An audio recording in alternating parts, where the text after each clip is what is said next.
question that we hope will be on the November ballot that will get rid of Common Core and any tests based on it. But what parents can do is simply look at what's happening to their kids in their classes. And if you have questions, complain to the principal and ask for an explanation. We'll come to that question with you next. What is one thing that you would want people to come away from when you speak with them about Common Core? Okay. Mary. I'm going to agree with the ballot question. That is a concrete thing to vote yes. Hopefully it'll be on the ballot. But if you just ask me that, that's not part of this situation, because I don't think that'll solve it anyway. It'll just slow it. I would say get your kids and homeschool them. Get a group of people around you, friends and neighbors. Some are going to be better at some things and some better at others, and bring the schools back to the 100% local level till we can fix what's going on from a higher level and save your children right now, because this is going to take a while, and I'm afraid you're going to lose your kids on the way. You can't afford to let them end up in a ditch someday. You want to save your kids, and that's what I would do right now. And we'll ask Ms. Kemp the same question. Well, I would agree the ballot question. If you have not volunteered to stand out with your ballots and ask people to sign so that we do have a referendum on this, we're allowing things to just go down that slippery slope. But there's something that really needs to be recognized about this event tonight. This is the first time that the Common Core presentation and all that it really means has come to this community. And I counted the number of people who were here. Now, in October, Claudette is going to do it again. And when she does it, we need to have the parents here. Because if the parents are not here, then the children cannot be saved. And this is the community where the schools have the lowest academic standards. This is where, 2 blocks away, the school, the largest of the public schools, lost its accreditation. And they were only turning out hairdressers and auto mechanics. So what does that tell you? The Jeremiah E. Burke, where they had a shooting a week ago, had lost its accreditation. And this is a state, or commonwealth to be more specific, where if you are not competing on an educational level, you will not survive. You will be poor. Your children will be poor. Your grandchildren will be poor. That is the way the system is designed. Back in 1949, there was a very smart man who wrote a report for the Federal Reserve, and it said, Massachusetts shall have biotech. Massachusetts shall have medtech. Massachusetts shall have. So we have a very structured economy where our educational system is supposed to have everyone rise so that you can participate in the economy, because that's what education is all about. Thank you. So what I'm hearing here is that some of the initiatives that's most important right now, not only ones that are important, however, is the ballot question for Massachusetts, and also having parents out at the next meetings and educating our parents. You have a comment or question?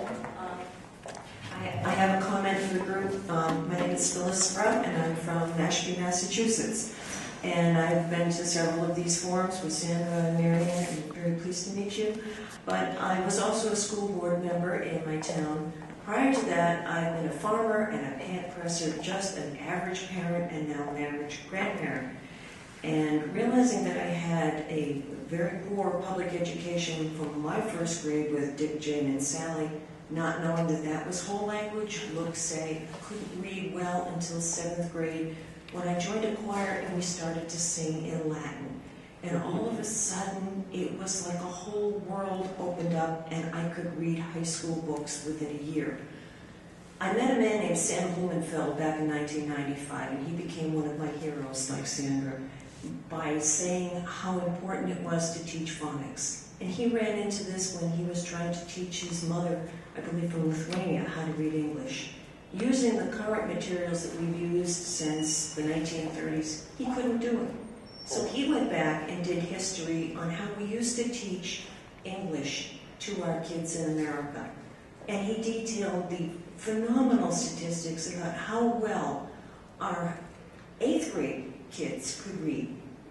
You read things like the McGuffey readers now, and the highest reader is the 6th reader, and most of our high school kids could not read that, and yet this was expected of kids who were ready to go out and be adults. Our kids can't do that.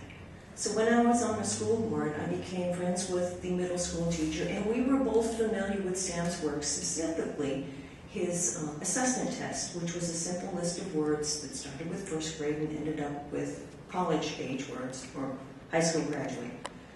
And she invited me in to give this test to every student in her 7th grade. It took months. The test was average about 10 minutes. And I told the students, this is not going on your record. I'm just going to ask you to read this list of words. When you're ready to stop, just say, no more. It was shocking. I didn't keep the test, gave them to the principal, but I did keep copies without any names, I redacted those, of just the first page, where I'm talking 1st and 2nd grade words, of the mistakes that these students made on a regular basis. These kids could not read. 7th grade, they could not read. But I had been expecting that because I had taught several kids through this book, Alpha Phonics.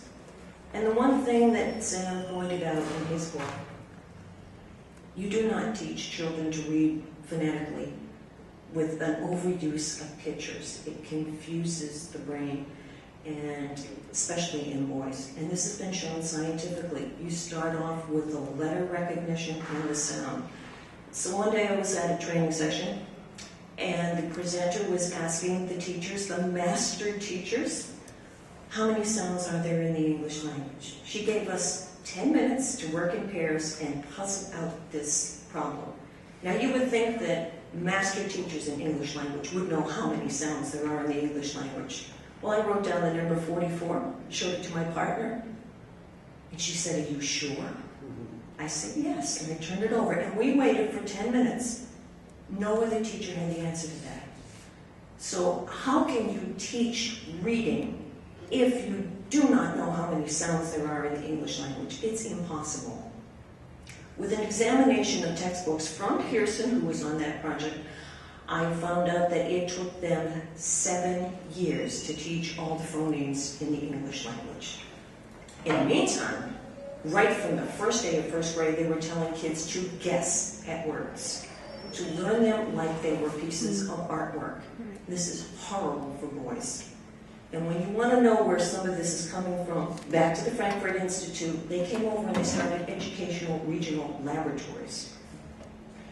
And some of the worst programs in the world are coming out of those laboratories. And Charlotte Isabet has said, getting rid of the Department of Education isn't going to do much for education, but getting rid of those laboratories will.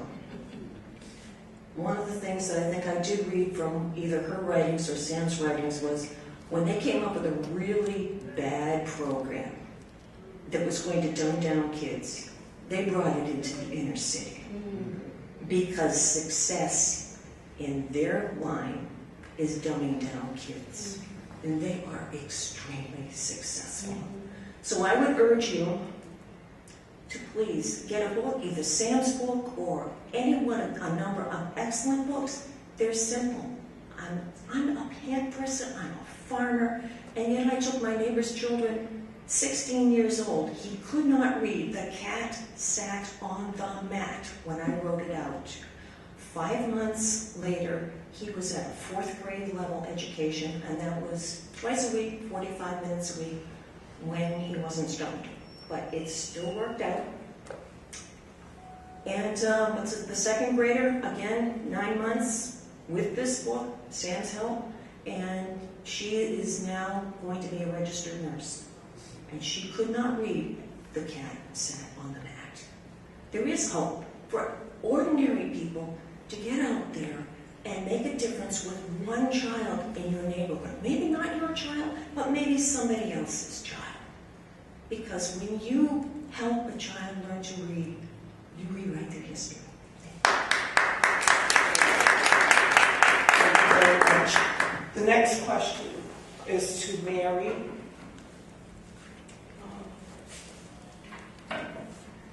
Speaking of data collection and the laws that protect families, what is the danger, or what are the dangers of identifiable information in our future?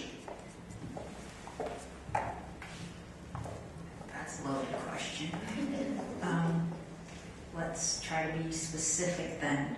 I would say it is extremely great. So if everything your child has done or your family thinks or your family believes follows that child and the family, and by the way, if you count all the information they're getting medically through the Affordable Care Act, that they're recording every single blood pressure of everyone in your family, etc., sending that also to the same bank, the same information, that could have drastic consequences when things, I would have to say, when things soured. In other words, the child may not be able to get a job because, for example, he said something bad to a girl in school when he was 8. So he may have gotten suspended for that. In this day and age, you would be suspended for being disrespectful or maybe improper or something, even if it was a small child who doesn't know better yet. That will follow them through as if, again, they are a criminal. And then how are they going to get a position later, or how will they fill into that? If it becomes in this country, and I say this as if it sounds a little fantastic, but really, is it really? People get targeted in our own country even, and it might increase for different beliefs or different thought processes, etc. Now, if all of these things are recorded in a central location, well, suppose that child does end up being a politician or does making it to be one of the people that makes rules for everybody else, and then other people will have information on them. I mean, do you see where I'm going here? In other words, certain things have to be private. Certain things have to be private in a person's life, in a person's thought. Just in the short term, they did a report, one of the newspapers sent it out about children in a small school system, and by the information they sent out, every single person in the community who read the newspaper knew exactly what was happening with each of those children, and they all had disabilities and could identify them by name. I mean, it was embarrassing for the families, it was awful for the families. So really, it's actually against our Constitution. It's almost like search and seizure. There's certain things, you have a right to privacy in this country. Everyone has a right to privacy, and families certainly do. And actually, something Claudette said. I really believe all of these things are just designed to dehumanize everyone in our country, to tear apart the families, because that's what they do with all of their suggestive things. And then they have authority over you by knowing everything about you. You know what? The only one who knows everything about me is God. Okay? And that's the only one who should know everything about me. So they make it, they can lord over you if they have, and have control over you if they know every single breath you've ever taken. And that's, I believe, their goal. I don't see any other reason for it. There is no reason to have these data banks. There is no reason, except to use it in a not nice way. I see no good way of using it in the future. Is that okay? Yes. I agree with the thrust of what Mary Ann has said, that you have no way of knowing what will be used against you from anything that someone has collected on your life, and you have the right to privacy for whatever you choose to do.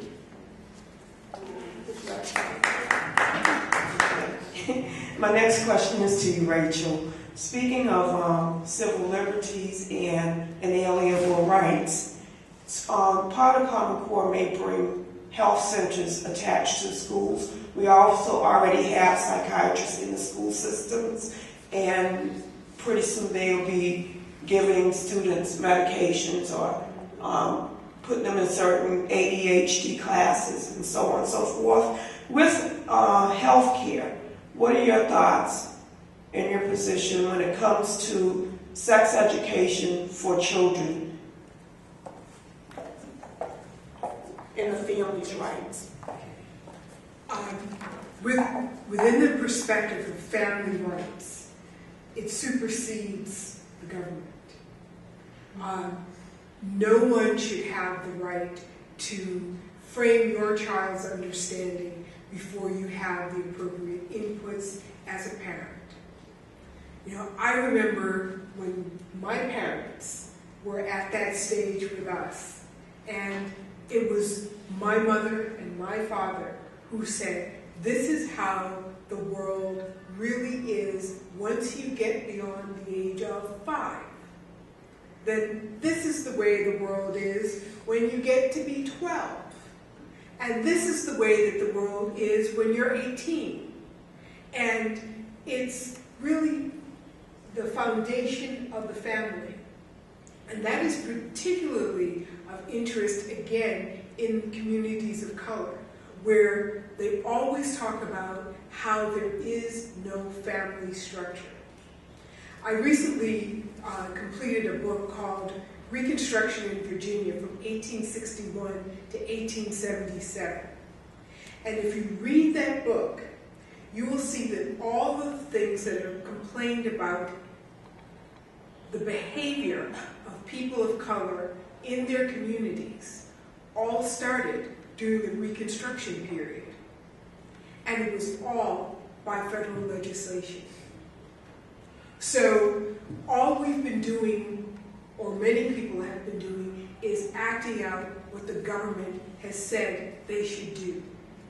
It's not that they, as individuals, or as parents, or as God-fearing people, believe that they should do. It was that they were trying to be in compliance with the government. And perhaps it's now time to break that step and not always be in compliance.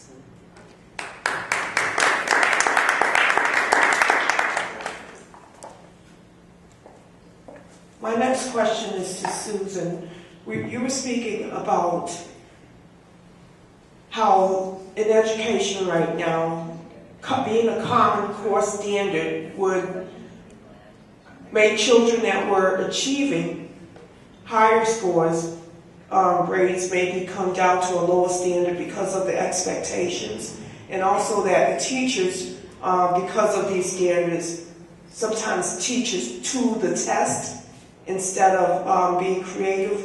What type of standard would you see? Let's take, for instance, in English or writing, where we notice that children are not learning handwriting right now. What are the common standards that, or not common standards, but standards that you would put in place that would replace the common standards for English and writing? We actually had good ones that most teachers understood before Common Core. And that's why I'm working on the ballot question, I think we should go back to them and then have groups of people chosen to think about how to revise them, but start from what we know worked and that made sense to teachers, and most elementary teachers were happy with them. We know that because we used to survey teachers all over the state, and we got almost no complaints from anyone. And all groups of kids were doing better. So go back to clear standards, simple standards that teachers could easily teach, that weren't frustrated by statements that they didn't even understand, because that makes them feel as if they're not even professionals. They don't even understand what they're supposed to be doing, in a classroom and need something called professional development.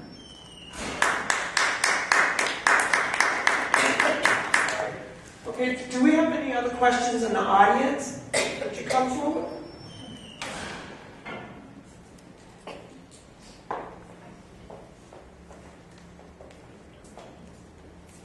I believe that there is a international global elite who feel that we should be as slaves to them, and that this is all part of that, and all the wars in the past have been part of that. World War I, World War II, the French Revolution, where they've been like corralling us downward, and the Common Core is sort of like almost like the final hit to bringing us as property. It's no more than cows or pigs, that we're just a livestock for them. And I think that it would be good if we understood that. That people would grasp that there is this global elite out to make us like no more than cows, and that Bill Gates is part of that. And all his friends are part of that. And also, I did some research on who was the architect of Common Core, and the major architect's name was David Coleman, and he has no credentials for education, has never even taught a class in school.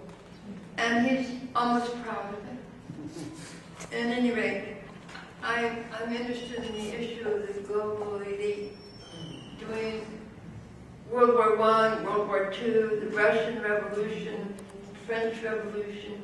I think they're also involved with the famines we've had and the diseases we've had. Because surely they're in charge of our medical profession, they're in charge of our financial, the banks, they're in charge of our legal profession, and they cause us suffering all the way around there. I personally don't go to the doctors because I don't want them collecting on me. But I think they don't know what they're doing. I actually wrote a statement. Maybe just talk about the activism around this project that we're doing with the Common Core Massachusetts efforts. My name is Patrick Humphreys. I've been working with some of the core group in the Common Core Massachusetts efforts. They've been holding forums like this, probably upwards of 50 of them over the past 2 to 3 years, trying to educate the public on what's going on with Common Core, the fact that it's a bad deal for Massachusetts, that Massachusetts had the best education results in the country, and that in July of 2010 we accepted a couple $100 million of federal funds, and we lowered our standards, we sold our education down the river. What this effort is about is trying to reclaim our education process by saying that local control is best. We need local control of our education. We go back to those Massachusetts standards that have made us #1 in the country, and this is what we need to do. There's going to be, as noted, there was ballot signatures acquired in the fall. The second part of the process, it went before the legislature for a short period of time where they did absolutely nothing with it. And this third part of the phase is that we are gathering some signatures, which actually is wrapping up right now. What's going to happen from here is that, as Sandy mentioned, there's a pending lawsuit where they're trying to declare the question in doubt. That is not between our organization and the people who are bringing the lawsuit. It's between the people who are bringing the lawsuit and the Attorney General and the Secretary of State. That will be resolved. The same questions that have been asked earlier and rejected, so the assumption is that we're going to be going forward with that. So what happens from here is we have more education that's going to happen. As noted, the Gates Foundation and also other like-minded groups are going to be putting a lot of effort, a lot of propaganda money out there trying to tell us that Common Core is really great, that it's really great to have federal standards imposed upon us here in Massachusetts. The simple fact is that we have the best education results in the country based on our standards, and we need to return to that. We should not be dumbing down education, period. We need to have our control of it. So there's going to be a lot of education. We're going to be trying to do more of these forums throughout Boston, within the state, and try and bring that information home. And then it'll be up to the voters in November. Just as an FYI, Common Core and the PARC testing has been put on the ballot as a non-binding referendum in 14 communities in Massachusetts so far. It won 13 times. When people hear the message about how bad a deal it was for Massachusetts, they are in support of getting rid of Common Core. You tell parents, Google Common Core math, and they see the horrible mathematics problems, and they're like, I don't want that. It's a very simple sell, but the problem is that we are going to be going up against a well-funded opponent.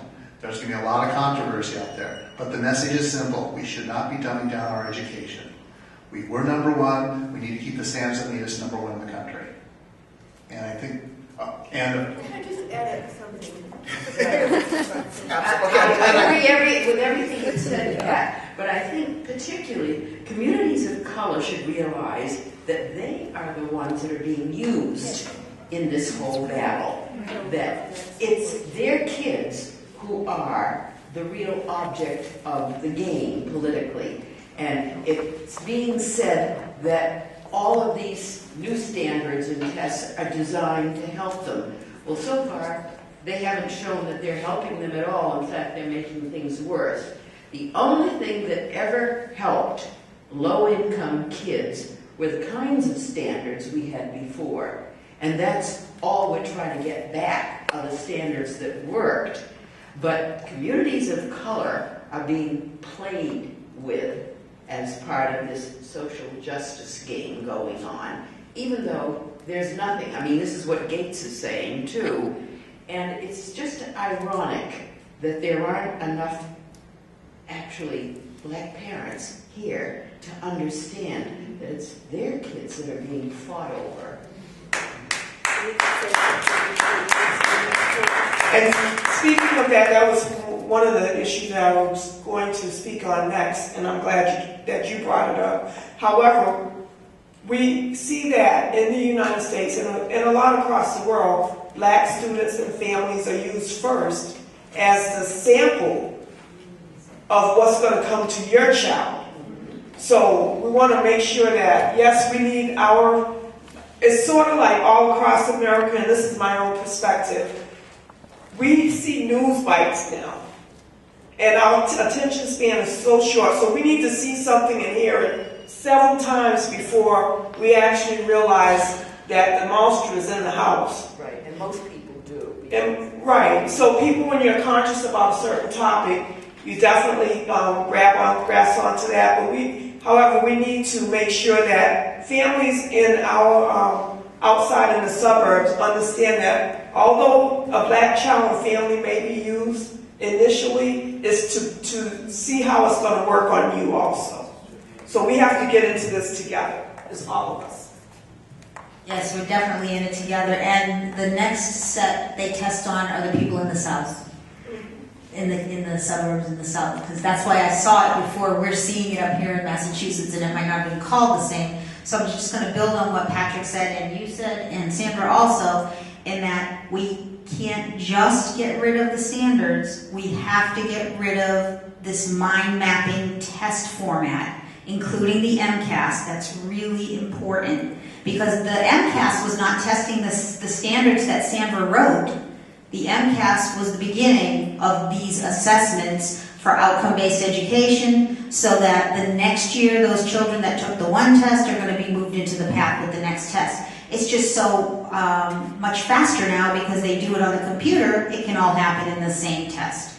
So for example, when we thought we held off the park this year with all of the testimony that everyone was giving, they're already talking about an MCAS 2 that is simply going to be a different name for the same test. We need to demand achievement tests come back so that we can assess the knowledge of our children, make sure they're doing well, and also be able to gauge where they're having trouble. We used to get back the sheet, and you could tell if your kid was bad in division or having trouble with a certain part of language or vocabulary. Those were so helpful and useful, and then you would either tutor them or work on that part and build them up. And that's how we'll build up all of our children, and that will be a true test of how much they've learned, and then they can soar from there. And finally, because I do believe in testing and achievement testing, product of the Boston school system, every year, that's what happened. we talk about being outgunned by well-funded organizations, the Bill and Melinda Gates, and whomever else may come. But this is Massachusetts. And when it was time to turn back the gas tax, it was people just like you, me, people out there on the corner who turned back the gas tax. And we had no money. It was put on your sneakers, go walking. You knocked on doors. You asked people to hold their dogs. It may come down to this, that we will be knocking on doors in this community in multiple languages to make sure that everyone understands the detriment that is being brought not only to the children, but to the very fabric of this Commonwealth.